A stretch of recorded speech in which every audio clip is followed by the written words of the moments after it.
This is please keep your questions and language PG to PG-13. I've had some panels where people were like, using F-bombs in their questions. I'm like, whoa! That's not an 18 panel. All right, so anyway, without further ado, yes.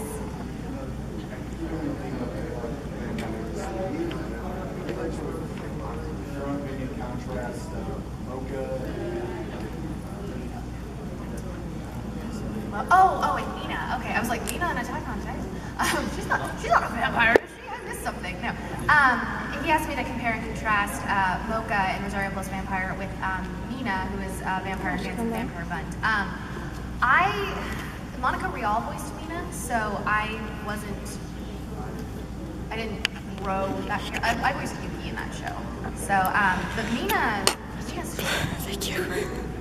I mean, I know enough about Nina to be able to compare and contrast them. Well, first of all, Dance with Vampire Bunt, it's a gorgeous show, but it's much darker than Rosario Plus Vampire. There's like, there's a couple moments of comedy just to distract you from how dark and depressing it is. But, oh man, they're just so completely different. Mocha's very much happy-go-lucky and a sweetheart and kind of a ditz and those flowers. Well, I play the ditzy Mocha. The bad A Mocha is Colleen Klinkenbeard. I wish I could sound like Colleen Klinkenbeard. She's awesome. But Mina is I mean, there are lighthearted aspects to Mina, but it's mostly a facade, I think, because her situation is very dark and very grave, and she's very much not in control of her own life. Mocha has a lot of freedom compared to Mina. I mean, Mina has a clan of vampires that are telling her that she has to produce the air. Like, that's pretty heavy. Which is why she assumes the body of a child, because she thinks that like, oh look, I'm not physically capable of doing that. Ha ha ha, loophole. Yeah, but it's really sad, and she wants so much to be in control of her life, and because she's the vampire princess, it's kind of like our government. The president doesn't have all the power, they have to answer to other people. So, she's pretty much just a figurehead, but she has these grandiose ideas and these grandiose schemes to liberate her people. And Mocha is a schoolgirl. So, Mina is very political, Mocha is a simple schoolgirl. So, yeah. Switching gears to back to Hibernate. The one thing I was kind of bummed out is that you weren't in any of the audio or video commentaries. Part of that is that show had two different directors for each season. Was there any difference when you went in, like, oh, now Joel was directing? Yeah, the commentary thing, like any other kind of special feature on any DVD that we produce at Funimation or anywhere really, it's not just we're gonna slap whatever we want onto the DVD content. Like, everything that we put on there costs money. Like, it's part of the budget because you have to pay people to do that. And we have multiple departments in Funimation, and you also have to pay for the extra rights to the art they use for the menu. And there's a whole other process that goes into doing that. And sometimes, like, with outtakes and stuff, which I know a lot of times people are like, why aren't there more outtakes on DVDs? Well, a lot of times, like, the Japanese don't want us to do that because they think that it's like making light of the topic, or like we're making fun of it, and they think that's disrespectful. So it just sort of depends on the company that's licensing. But with the commentaries, I mean, Rika is considered a main character, but usually in shows that are, I mean, most anime shows are if they have 2 seasons, or 26 episodes, give or take. And so in the shorter shows, where they can only do 1 or 2 commentaries for the entire series, they're going to choose like the main people to do it. And even though Rika was, like, she was a main character, she wasn't a main character like Yozora is, or like Senna is. So they got to do commentary. And there was talk of me getting to do a commentary, but again, it's like budgets or something. Like, they explained it to me, I don't remember. I was just like, okay, well, whatever. And they want the director in there, and they want that kind of thing. I just blanked on your second. The 2 directors, thank you. Sorry, I got 4 hours of sleep last night. I'm still waking up. Yeah. Oh, that's right, because it was a rave last night. Zach directed the first season, and I adore Zach. I worked with Zach on many shows, and he's wonderful. I specifically love working with him on shows like Hog and I, where some of the stuff is like really off color and therefore kind of embarrassing, because he has always created this very like safe environment to do that. Like I never feel like he's gonna judge me. I never feel like he's gonna laugh at me. I never feel like he's going to make me feel embarrassed on purpose, like some other directors do. And so he's very professional about that sort of thing. And I love his mixture of like, there's a time to play, but there's also a time to work. And so working with him is just really fun. He's super chill. So it was really, really great working with him on the first season. The second season, Joel is a very new director by comparison. He's been a voice actor for a very long time, but he hasn't directed very many shows. And so it was kind of fun being like, part of Joel's like beginnings as a director. That's really cool. And I respect Joel so much as a voice actor that it was really, really cool to see him wearing a different pair of pants, if you will, as a director. And so that was really fun, and it was really important to him to carry on with what Zach had, with the foundation that Zach had already laid down, and so he was very much dedicated to preserving the integrity of the first season. So, and Joel's hilarious. Joel makes me laugh until I'm sore, so like it's really fun working with him too. So two different experiences, but two amazing directors, so it was really great. We were in good hands. Yeah. So, right now you primarily VA work, obviously the other jobs. Within the industry, like animation organizations that are out there, what other kinds of jobs and areas of focus would you be interested in going to? Not acting related, or just? Not VA related. Well, I do film, like, so that's another thing about, at least if I'm speaking from Funimation. I'm sure it's the same like in the LA companies and New York and all of that other good stuff. I don't know a single person who works as a voice actor that doesn't also do something else. It is, unless you're someone like Troy Baker, who books union level stuff and like everything he auditions for, it is very, very difficult to support yourself solely on anime voice work. In fact, I think it is impossible, because Troy Baker does more video games. Video games pay better. Video games usually are union represented, and which is different pay rates, which is like a whole other conversation. That's a whole other panel. So for anybody that wants to be an anime voice actor, do not pigeonhole yourself, and please, please, please, please, please do not up and move yourself just to become an anime voice actor. If you will not, especially in the first couple of years, because it takes a while to sort of build up. The term starving artist is very true. Like, you have to have something else, even if it's other kinds of voice work.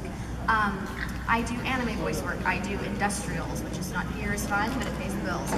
Which is like background voiceover for training videos. Those of you that work in retail and have to watch those awful, boring training videos. That's an example of industrial voiceover work. Commercial voiceover work, radio voiceover work. I don't do this, but it's also available. Book on tape.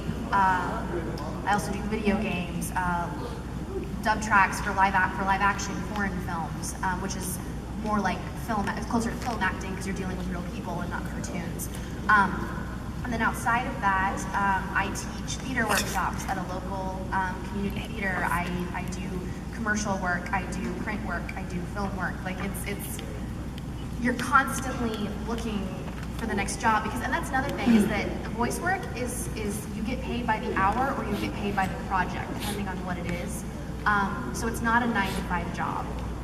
You could go months without work, and so you never want to be in a position where you're just sitting at home waiting for a phone call. And some of the best advice I ever received was from a mentor of mine, and he said, when you're not working, make work for yourself. And I think that's a good life lesson just in general, but yeah, so I do everything I can that still allows me artistic freedom, because I've worked in retail and I hate it. But you know, like sometimes you have to have a way to supplement your income. And that's why I also say that if you want to become a voice actor, have a passion for acting, because there are times where it's going to be really difficult or there's going to be times where the work's just not coming in, and you have to know not to take that personally, and to acknowledge that it's an extremely competitive market, and you have to know, you have to be realistic that if you want to play the game, you have to be a competitor, and that requires training. I train minimum 15 hours a week for just acting, to keep my skills sharp and to make me a worthy candidate for future projects. So it's a lifestyle that's not for everyone, but that's why having a passion is so important. So yeah, I do a lot outside of anime voice work. Yeah, I mean, I would definitely love to pursue script writing. I think that would be really fun. I wouldn't want to direct for voiceover, but I think it would be really fun to direct short films. That's kind of, I've written some, what are called shooting scripts. I get bored and I get ideas, and I'm very susceptible to music, and so I'll listen to music and I'll start, my brain will start going and I'll think of something and I'll write it down. So I mean, eventually I would like to either produce or direct short films, because directing or producing a full-fledged film would be a huge jump right off the bat. That, and I've always been fascinated with the concept of telling a story in a very limited amount of time. I think that is such a niche and very difficult, and that challenge really appeals to me. So yeah, I don't know. My whole thing is that I just don't ever want to have to do something completely different. Like, I always want to have acting or art in my life in some capacity, and if I can use that to be self-sufficient, if I continue to use that to be self-sufficient, that'd be awesome. So, yeah. Oh, do you remember your work on Baka and Cuss? I do. Oh, so my question is, if you could have like a little TV avatar, what would it look like? I think Mizuki's avatar is pretty awesome. Like, when I saw her avatar, I was like, she's so sweet, and her avatar is like hardcore. It's got like armor and like a giant buster sword, and she's like Cloud with cotton candy hair. So, no, I think that her avatar was really cool. I was quite partial to hers. So we voiced Kumijiro in Italian. Do you think that he actually notices Canada, or do you think he's just kind of being a jerk, or do you think it would be really? I think Canada notices, or Kumijiro notices Canada when he's feeding him. I think it's like, oh, this human, you are feeding me, thank you. And I know that the whole thing with Kumijiro is the joke that like everybody forgets about Canada, because Canadians are so nice and just so unimposing, and just so that it's like, oh yeah, Canada. Yeah, sorry, I went to Canada and they're all lovely. Like, I mean, I went to Toronto, and apparently, well, no one counts Quebec, because apparently even Canadians don't count Quebec because they want to like secede from the nation or whatever. I don't know, like that's how it was explained to me. But not including Quebec, like apparently by Canadian kindness standards, Torontonians, people from Toronto, are like the meanest. And I'm like, everybody was so nice. Like, what is your definition of like, what is your definition of nice? Because everyone here was amazing, and that's their definition of mean. So I don't know. Yeah. But no, so like, I don't know. I think Kumijiro is just like there for that joke. It's like, yeah, and yeah, I think it's just one of those.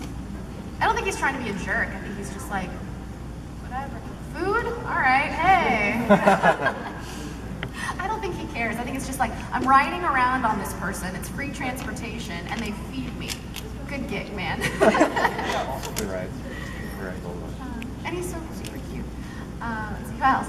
Yeah. Alright, so who's your favorite character to voice? That's like choosing a child. Well, it changes all the time, like depending on like what I've just recently worked on or whatever. But just in general, like I'm always a huge fan of characters that I feel really challenge me. And so the top two contenders for that are most recent are specifically Let's See the Last Dark Saya, not the series Saya, but the movie Saya, because she's like really different.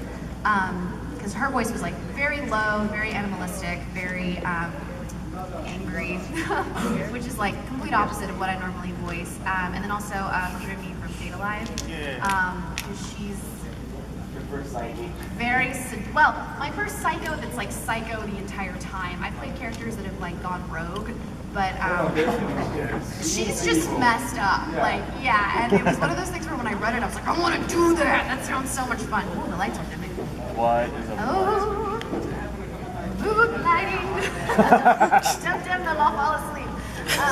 Oh, no, But no, she was just a complete and utter psychopath, and I'm just like, we're recording this stuff. I'm like, what is wrong with you? Like, no. I mean, thank you for saving that kitten, but everything else, what is wrong with you?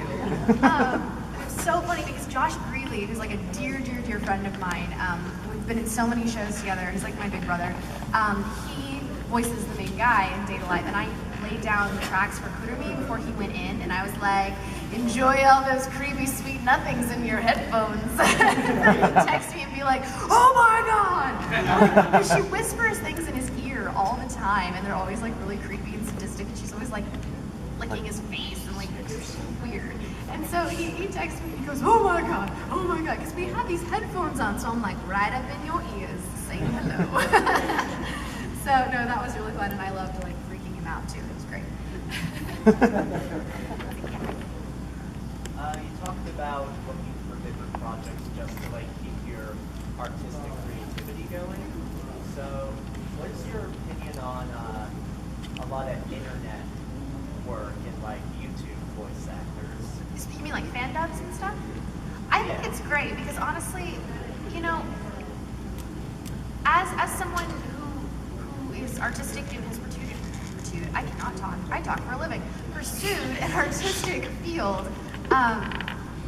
Anything that you can do, regardless of whether or not there's money involved, anything you can do to keep your skills sharp, or anything you can do to get feedback and learn and grow is extremely admirable. And honestly, I really, really commend people that do fan dubs because you're putting yourself out there on the internet to be judged. And the internet is a hateful, hateful place. Yeah. And there are people that, because they're hiding behind a computer screen, just completely abandon all social. Yes, and it's terrible. And so I have a lot of respect for people that can put themselves out there like that. And I mean, for every hateful person, there's 10 wonderful, sweet people, but you know, it is a problem. And you know, like I said, they're practicing, they're learning, they're putting themselves out there, they're asking for what you would always hope would be respectful criticism and feedback. And so, you know, and honestly, they're having fun, and you can tell. I mean, I've listened to some fan dubs, and they're totally having fun. I love it when people do abridged stuff because I think that's completely hilarious. Like being the Team 4-Star guys, I was like having a fangirl moment because I've seen like their Dragon Ball Z abridged, and their Hellsing Ultimate OVA abridged, which is brilliant and very much rated R. And yeah, no, I mean, like I said, mad props for everybody that is doing what they can to learn and to grow and to play around with their voice, you know, and that is clearly serious about learning and growing. Yeah. Have you thought about like expanding to other studios like LA or going to Houston, Shanghai, or New York? Yeah, no, and I work. I do work for Okatron 5000, which is Christopher Sabat's studio. They're based in Richardson, which is a suburb of Dallas. And so I do work for them. They do mostly video games and live action foreign film dubs. But they are a studio that clients come in from all over the country and rent their space and rent their directors. They're not independently licensing anything. So that's interesting. Like when we did Borderlands 2, that's where we dubbed Borderlands 2, and it was Gearbox that came in. And like all kinds of stuff like that. Or we get companies from LA that go through them all the time. I would eventually like to pursue other studios. It just gets a little messy because, not that I'm not allowed to, like nothing in my contract with Funimation says that I'm not allowed to do that. It's just that Texas is a right to work state, which means that I don't have to be part of a union in order to work as a voice actor. California is a union state. And you can get non-union work, but if you want to participate in a competitive way and really, like Todd Havercorn moved out there, Shermie Lee moved out there, Patrick Seitz moved out there, all Funimation people from Texas. They all have union cards, and you have to earn your union card. So, and then you, like I said, again, that's a whole other panel talking about unions. The idea of being a part of a union has pros and it has cons. You're more protected when you're in a union. People won't screw you over like they will sometimes if you're not part of the union. You will get paid because the union will make sure that you get paid. And you get paid more, sometimes a lot more. Union rates are much higher than non-union rates. And you are able to get more opportunities, bigger opportunities if you're part of the union, but you have to pay dues to a union. You have to book a certain amount of work every year, otherwise you lose your union card. So like there's a lot of pressure, and there's multiple unions that have different rules. So it's a game that I think I would like to join eventually, but I'm not ready for that yet. It's a little overwhelming, and I want to make sure that I have a good enough resume to. Sentai's in Houston, formerly ADB. Yeah, I mean, like and Chris Ayers, who was the director for that studio, is a friend of mine, and it's just, I would love to. I have family in Houston. I can make that work, like to go back and forth. But it's one of those things where we've talked about it. I actually need to remind him because I was just like, yeah, let me know. And he's like, yeah, okay, I will. And then he sees, yeah, you know, it happens. So I'm just like, all right, time to remind him again. Hey, Chris, I have a giant gallon of Coke for you. Because I don't know if you've ever met Chris Ayers, but he always has like it's literally They're gargantuan. the sippy cup of doom, and he's always, I guess it's Diet Coke that he drinks, but he consumes more carbonated beverage in that giant thing than, I don't know, like it's ridiculous. Like I don't think he drinks water. Like I don't know how he stays hydrated. But yeah, so I don't know. Yeah, I mean, I certainly have nothing against working for other studios. I'm always looking for new opportunities, and I've done some work for some independent studios, which has been really fun. Yeah, it's just one of those. It's a little bit of a thing. They recently acquired an anime that I wanted to voice the main character for, but then they picked it up. I was like, oh, that's not. Well, and like I think I saw something like this. I think that maybe they started working on it already. I don't know. I thought that Sentai had acquired the rights to this amazing anime called Sakura no Hana. It's like Flower of Hell or something. It's so, oh my god. Yeah, Flowers of Evil. There we go. Thank you. It's been forever. Yeah, that just, oh my gosh. So, love to just audition for that. I know. More psycho chicks. Yay. Yes, yeah, it's crazy. Who has not asked a question? Okay. Do you or have, I have two questions. Do you and have you ever played any video games? Oh, of course, yeah. My older brother got me started on video games when I was like 3 years old. Because like me and my big brother have a good relationship. So like when I was little, I was always like, I want to do what my big brother does because my big brother's so cool. And so that part of that was video games. And so when I was 3 years old, I memorized how he hooked up, get ready guys, how he hooked up his Sega Genesis. That ancient artifact that is now selling for like $1,000 on eBay apparently. I memorized, because he would unplug it every day because he didn't want me to play it. He's 4 years older than I am. And I memorized how he like hooked everything up. Because it was like, you can come watch me play video games, but you're not allowed to play because you're a girl. And gender roles, meh. And so, but when he was like gone one day, I hooked it up and popped in Mortal Kombat. And got in trouble with my mother. She was like, what are you doing? I'm like, beating people up. She thought it was too violent for a 3-year-old. Maybe so. There was a little real life fatality. Yeah. So little did we know though, you could turn the blood off. So like it was a little better. But yeah, but no. So I grew up playing, and finally when I got a little older, my brother would let me play Sonic the Hedgehog. So that was really fun. For some reason, I always wanted to be Tails. I don't know. We do like the co-op rounds, and I'm like, I don't know why I had a thing for Tails. When I got older, I was like, what's wrong with you? And our dad is the only person I know who has ever beaten Sonic Pinball. So that was awesome. Because you couldn't save. Like if you like messed up on a level, you had to start all over. It was awful. So yeah, I grew up playing Sega Genesis, a lot of Sega Genesis. Road Rash. Did anyone play Road Rash? It's like a motorcycle racing game. So bad. Duck Hunt. Oh, the DuckTales video game? That was great. Then the soundtrack scared me. Like, Streets of Rage? huh? Streets of Rage. No, I don't think we had that one. I'm trying to think. No, we had that one either.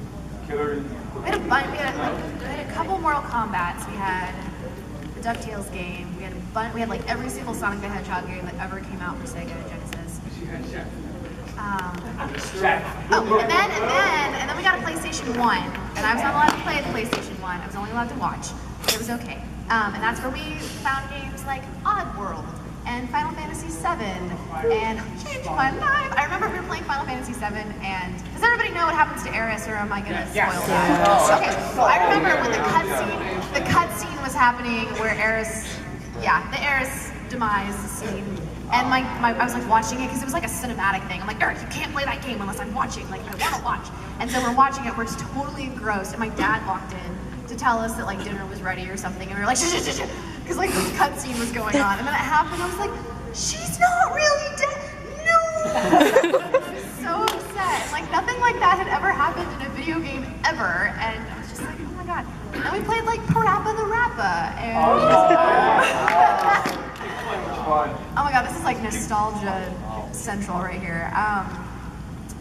Final Fantasy 8, Final Fantasy 9, Final Fantasy. I love 9. Let me see. Oh gosh, we had so many games. Oh, like Tekken. That's where I first discovered my.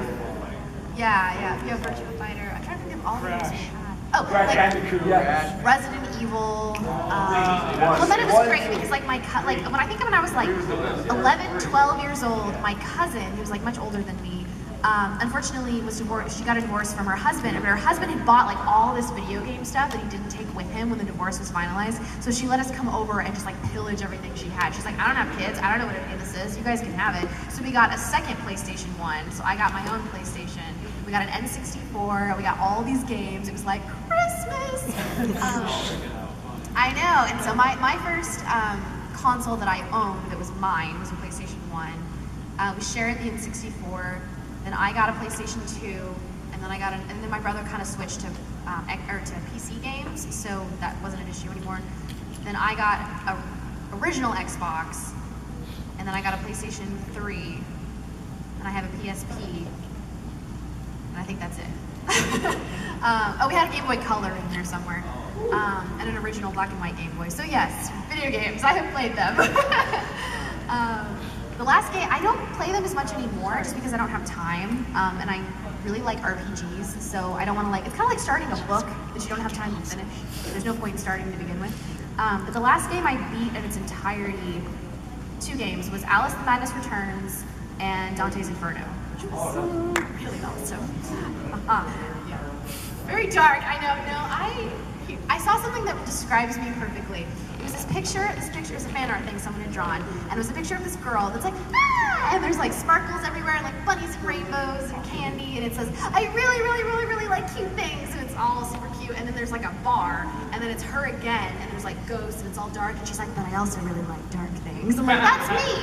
That is me in a nutshell, right there. So, it's like, I love Disney, but I love horror movies, so I'm all over the place. Who else had a question?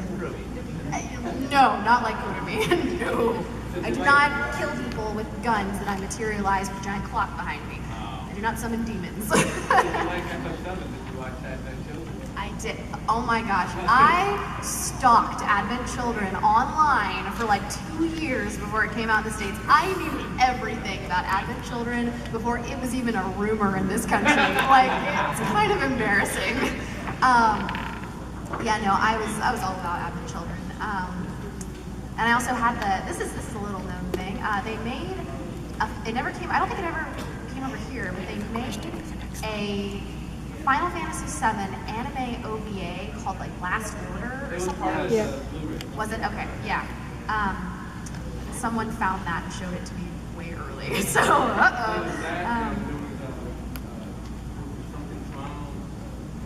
Yeah. Yeah. But no, I'm such a huge fan. Really And quickly, see- have you been yeah. to any of the concerts that they do? Oh, Distant Worlds, I've been twice. Because They're coming love back it. in. Well, and I went to the one in Milwaukee, I think it was last year, and Yeah, Nobuo Uematsu was Yeah. there. And Nobuo Uematsu's autograph table was right next to mine, and I about peed myself. So it was, and I was just like, it's right there. Like that speaker, that's where he was, and I was just like, One thing. heavy breathing. That's no robots. See, I fangirl too. Did you get an autograph? I did. Did you? He was only there for like 20 minutes, and then he left. I was like, I'll get one when I'm done. And then I like was talking to people, I'm like, yeah, and I look up and he's gone, and I was so sad. I was like, I thought he was gonna be here. It's all right. I was in his presence. It's fine. And then my friend who lives in Milwaukee, she sings with an opera choir there, and she was in the choir for that Distant Worlds concert. So they got to sing Liberale Fatale, Final Fantasy VIII, and One Winged Angel. And Nobumatsu came up and like stood in the choir with them and like pretended to sing One Winged Angel. I was like, that's adorable. He's so cute. He's having so much fun. And I think he directed like he was the conductor for the Chocobo song, which was awesome. Like he got up there and with his little baton, and it was great. And he was in like a t-shirt and jeans. Way to dress up, Nobu. You got like life action thing. Yeah. Going off of this whole video game, did you, Yeah, this is by very any chance, random. play the Kingdom Hearts game? Yes. I played Kingdom Hearts 1 and Kingdom Hearts 2. I have Kingdom Hearts 2. What was the subtitle? Kingdom Hearts like Crystal Memory or something? What was that like subtitle? Chain of Memories. Chain of Memories, thank you. Yes, I had that one. I never beat it though. Kind of checked out. I don't know, something about it bothered me. I can't remember what it was. And then I kind of like fell out of it. Yeah, I know they came out with more, but I haven't played anymore. I love Kingdom Hearts 2 though. It was really, really fun. Yeah. Anybody else? Yeah. If you could voice any Final Fantasy character, either gender, which would it be? Any Final Fantasy character? Well, first of all, I would just love to be in a Final Fantasy game. Even if I was like NPC number 6, I'd be happy. I would have loved to have voiced Eris. I thought she was really cool. I know a lot of people hate her, but I don't care. She has a special place in my heart. I'm trying to think. Like I would have loved if they redid Final Fantasy 9 and there were voices in Final Fantasy. Well, same with Final Fantasy 7. Well, I guess some of the later ones had voices. Like the last. There's so many. Oh God, there's so many. The one that they had on PSP that had talking in it. Yeah. Oh yeah, Artisan. Yeah. I would have loved to have been somebody in Final Fantasy 9, like Garnet or somebody like that, Dagger, whatever. Yeah, I don't know. Just everything. Maybe something Yuna would have been fun. I know Kuja doesn't always look like a boy, but I think he's voiced by a boy. Well, I guess he doesn't have a gender. That was like the big thing. But people on their the really early ones. I think Tara's really cool. Oh yeah, that's neat. Yeah. Yeah, she does. Yeah, she's got a representative now. Local representative. Yeah. It's so weird hearing the sound. Favorite weapon from any video game franchise? Oh, geez. Favorite weapon from any video game franchise? Oh my. Processing. Infinity Edge. I always thought like the Buster Sword was really cool. Yeah. I thought that at first I thought they were kind of dinky and I heavily judged them, but it was a cool concept. Daggers like racket things in Final Fantasy 9, that was kind of neat, just because it's different. Scanning. What other weapons are there? yeah, gunblades were actually really cool. Except I can't like dwell on that too long because I'm like, how does that work? No, stop. No.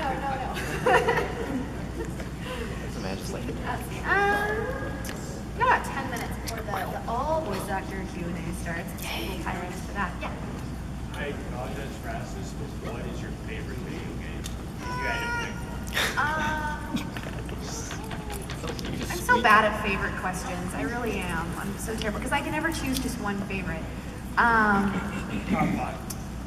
Well, how about this? Most recent favorite was probably Alice the Madness Returns, just because I'm a huge Alice in Wonderland fan. Like, my bathroom is Alice in Wonderland. My wallet is Alice in Wonderland. Like, it's kind of a sickness. You look like And I love, like, the dark retail. Because Alice in Wonderland is very dark. Like, just the original story is very, very dark. And so the fact that they turned it into like a insane asylum thing was really cool. And I just, like I said, I have this morbid fascination for like horror films and dark things. And I just thought that Spicy Horse did a really, really good job with all of that. And the music was really cool. And just a really cool concept. Like they preserved so much about the original story and the original concept, but just twisted it, which was really neat. It's really cool. There's a voice actor who's a dear friend of mine that works for Funimation. It is a girl, but her name is Ryan Reynolds. When she first started working for Funimation, she plays Latvia in Italia. That was her first bigger part, and Funimation had to make an official press release saying this is not the Ryan Reynolds. Everybody calm down. Ryan is a unisex name. Everybody calm down. This is a girl. But she met the girl that was the character model for American McGee's Alice, like the original first one. And when that game came out, this girl was in like middle school, I think, middle school, early high school, and she was like the inspiration for Alice's character design.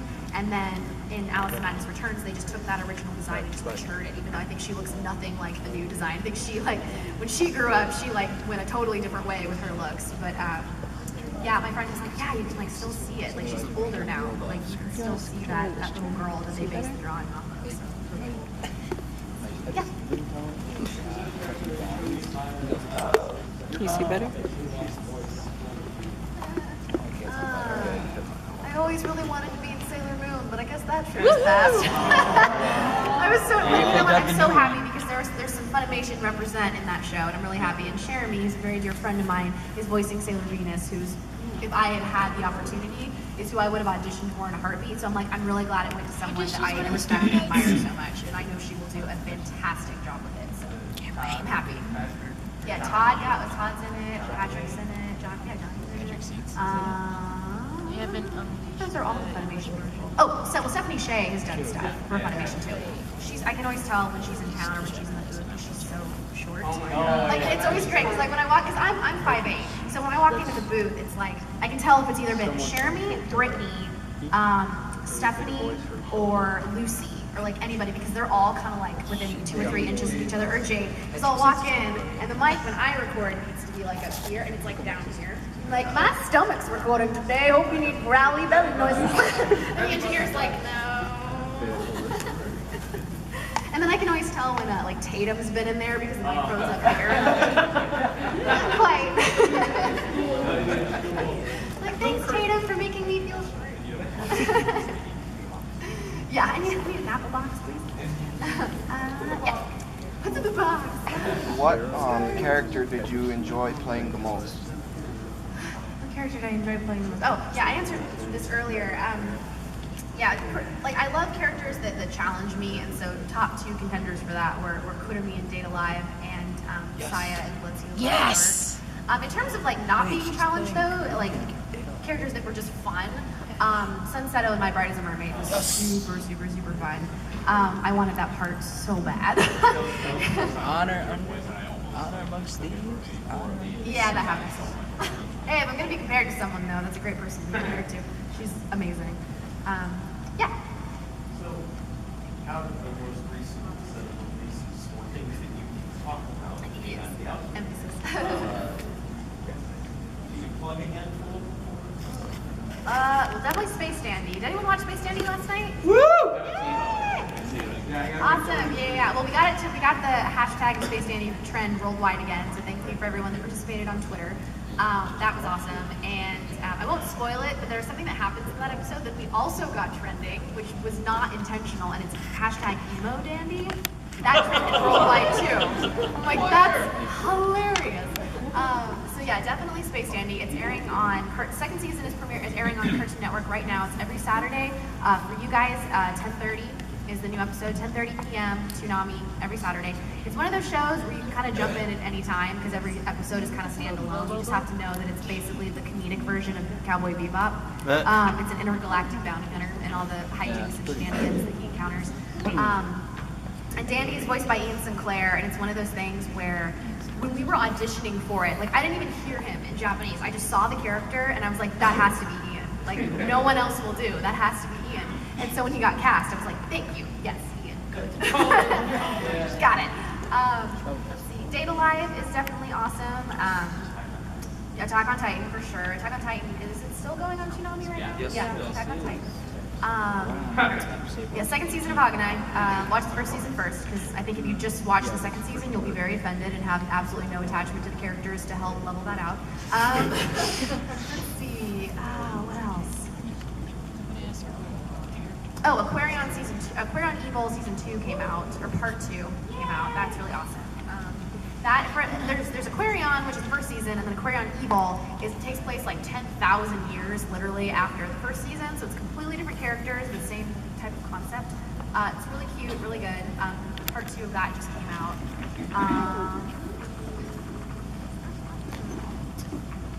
That's it. Carnival. Yes, yeah. Did Psychopaths come out yet? Yeah. Okay, Psychopaths is good too. Are you doing several part-timers? Yes. Yeah, I play, I've got a supporting part. Oh, Guilty Crown came out a couple years, like last year. I think he was looking for more reviews. But yeah, Guilty Crown's great too. So slightly older. Yeah, Devil's Part-Timer's coming out. I voice another Rika in that show. She's a supporting character. She's pretty funny.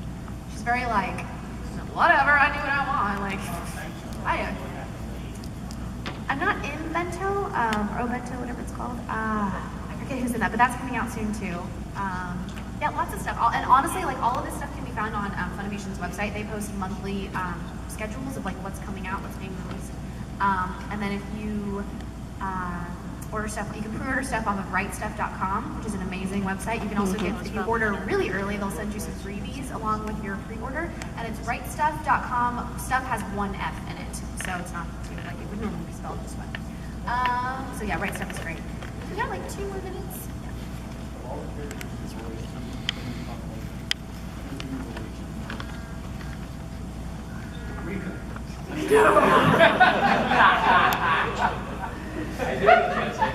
No, not Rika. I love Rika too, but Rika needs therapy. Yes. Oh my goodness. Rika's perfect, just the way she is. She's dandy. I don't know, that's difficult. I mean, I think, because, I mean, as an actor, and I'm sure I speak for other actors too, like, you kind of, you want to find things that you relate to in every character, but at the same time, it's sort of this exchange of finding, even if it's really small, like finding something you relate to in the character, but also kind of putting a part of yourself into the character. So it's sort of a give and take. So I don't know, like in a way, because you know when I voice these characters for a very limited amount of time, I have to find them. You know, I don't know, like there's something that I could probably relate to in a lot of characters, even like the really crazy ones. Because that's the thing, you have to, even when you're playing. Here's a note about playing crazy or evil characters. You can't play evil because those characters don't think they're evil and they don't think they're psycho. So if you play it that way, then it becomes cheesy. Unless it's supposed to be, like if it's a comedy and they're playing, like Dr. Gel in Space Dandy, like he's supposed to play evil, you know, he's supposed to be very muhahaha kind of, because it's comedy. But if they're genuinely evil or genuinely psychotic and it's supposed to be a drama in that sense, then you can't play that up. So you have to find something about them that gives them humanity, so that you can relate to them. Because, like Kurumi, for example, I am not like Kurumi. Like Kurumi is messed up.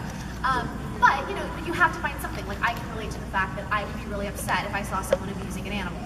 I can relate to that. That gives her humanity. That gives me a place to start with her. Even because all psycho people or all evil people, they think that what they're doing is right. They think that what they're doing is justified.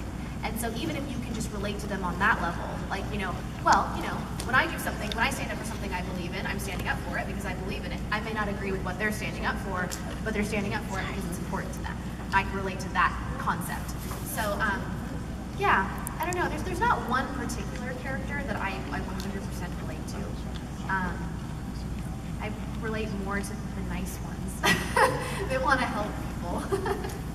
So, I know this panel up after this is the all voice actor panel. Sunny's over there. I saw Laura walk in. Then Caitlin's right there. Sunny's over there.